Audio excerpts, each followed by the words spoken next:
کامران مرزا صاحب، یہ جو اس وقت وزٹس ہو رہے ہیں ان کی ٹائمنگ بڑی اہم ہے، اور اس کے ساتھ ہی یعنی کہ کل جب چین کے نائب وزیر اعظم نے پاکستان آنا تھا تو کل ہی باجوڑ میں آپ کی پارٹی کے ورکرز کنونشن پر ایک خودکش حملہ ہوا جس میں بہت بڑی تعداد میں آپ کے ساتھی جو ہیں وہ شہید بھی ہوئے. تو یہ جو سارے جو واقعات ہیں یعنی کہ الیکشن آنے والا ہے اور دہشت گردی کے واقعات شروع ہو گئے ہیں، اور میں چاہوں گا کہ تھوڑا سا میں ایک آپ کو ایک پس منظر بھی بتا دوں کہ صرف پچھلے چند مہینوں میں بہت اہم واقعات ہوئے ہیں. اس سال 30 جنوری کو پشاور میں پولیس لائنز میں ایک مسجد میں حملہ ہوا، 100 سے زائد لوگ وہاں پہ شہید ہوئے. 17 اپریل کو سوات میں سی ٹی ڈی تھانے میں دھماکہ ہو گیا، وہاں پہ بھی 15 پولیس اہلکار شہید ہو گئے. 20 جولائی کو خیبر کی تحصیل باڑہ میں ایک کمپاؤنڈ میں حملہ ہوا، اس میں بھی 3 افراد شہید ہوئے. پھر 25 جولائی کو جمرود کی ایک مسجد میں حملہ ہوا، وہاں پہ ایک S H O Adnan Afridi شہید ہو گئے، اور کل یہ باجوڑ میں ایک حملہ ہوا. تو یہ جو ٹائمنگ ہے، کیا آپ سمجھتے ہیں کہ یہ الیکشن کو ڈیلے کرنے کی کوئی کوشش کی جا رہی ہے؟ دیکھیے 2-3 باتیں ہو سکتی ہیں ممکنہ طور پہ. مولانا آج آ گئے ہیں، اپنا دورہ انہوں نے مختصر کیا ہے، اس کے بعد ہم اس پہ بیٹھے تھے اور ہم نے ڈیلیبریشن شروع کر دی تھی. 2-3 باتیں ممکنہ ہیں. ایک ممکنہ وجہ یہ ہو سکتی ہے کہ چین کے نائب وزیر اعظم جو آئے ہیں اس دورے کو سبوتاج کیا جائے اور اس کے لیے وہی دن تقریباً جو ہے وہ انہوں نے منتخب کیا. ایک بات تو یہ ہو سکتی ہے.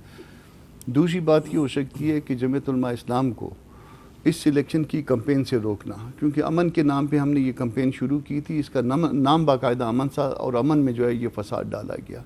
اور تیسری بات یہ ہو سکتی ہے کہ یہ پورے سسٹم کو، پورے الیکشن کو جو ہے وہ سبوتاج کیا جائے اور اس کو کسی طرح سے معاملے کو آگے لے کے جایا جائے. اب یہ وقت بتائے گا کہ الٹیمیٹلی جن لوگوں نے یہ پلان کیا ہے ان کے ذہنوں میں کیا ہے، مگر بہرحال اتنا بڑا نقصان جو ہے پہنچایا گیا ہے امن کو، ہم کو اور ملک کو. یہ میرا خیال ہے کہ اس کی کم مثالیں ملتی ہیں. 50-55 لوگ شہید ہیں اور 200 لوگ تقریباً زخمی ہیں. اور حالت یہ ہے میں یہاں بیٹھ کے گورنمنٹ پارٹی کا ایک الائی ہوں، میں گلہ کرتا ہوں کہ جن ہاسپٹلوں میں ان کو پہنچایا گیا ہے وہاں جو ہے نا وہ ضرورت جو اس کے فرسٹ ایڈ کا سامان ہے وہ بھی جو ہے نا وہ میسر نہیں ہے. یہ حالت ہے. اور وہاں پہ ان کو شفٹنگ کا کوئی طریقہ کار نہیں ہے، ان کا کوئی اور اس طرح سے نہیں ہے.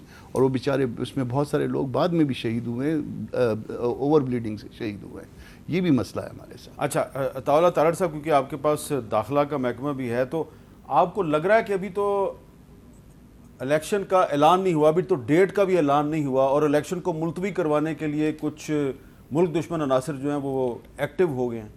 میرا خیال ہے جو ملک دشمن عناصر ہیں ان کو یہ جو ایک امن قائم ہوا پچھلے 6-7 مہینے میں، اور ایک فضا بہتر ہوئی، IMF کے ساتھ معاملات جو ہیں وہ طے پائے، روپیہ مستحکم ہوا، کوئی تھوڑا سا استحکام اکانومی میں آیا، ان کو یہ سوٹ نہیں کرتا. تو اس لیے وہ کچھ نہ کچھ کاروائیاں کرتے ہیں. مگر مجھے بڑی امید ہے کہ ہماری آرمڈ فورسز، ہماری انٹیلیجنس ایجنسیز، ہماری لا انفورسمنٹ ایجنسیز، پولیس، یہ سارے مل کے، ہم نے پہلے بھی اس کا خاتمہ کیا تھا، وہ ضرب عضب ہو، رد الفساد ہو، ابھی بھی جو لوگ اس کے پیچھے ہیں ان تک پہنچا جائے گا، انہیں کیفر کردار تک پہنچایا جائے گا. کیونکہ یہ ہم نے جتنی قربانیاں وار آن ٹیرر میں دی ہیں، جتنے ہمارے سویلین، فوجی، پولیس والے جتنے شہید ہوئے ہیں، ان کا خون انشاءاللہ رائے گا نہیں جائے گا. اور یہ کوشش ہوگی کہ اس کو مل جل کے اس معاملے کو جو ہے وہ حل کیا جائے. سیف اللہ بڑو صاحب، آپ کو لگ رہا ہے کہ الیکشن جو ہے وہ اسی سال ہو جائے گا؟ دیکھیں جی، الیکشن تو ہونے چاہیے لازم، یہ تو قانونی اور آئین کی ریکوائرمنٹ ہے. ہاں، تو میرے خیال میں الیکشن میں جو لوگ چاہتے ہیں کہ الیکشن نہ ہو تو ان کو دیکھنا چاہیے کہ جب تک مستحکم پاکستان نہیں ملے گا، وہ استحکام تب ہی آگا جب آپ کے الیکشن ہوں گے. پوری نیشن جو ہے اس کو دیکھ رہی ہے، تو الیکشن ہونے چاہیے.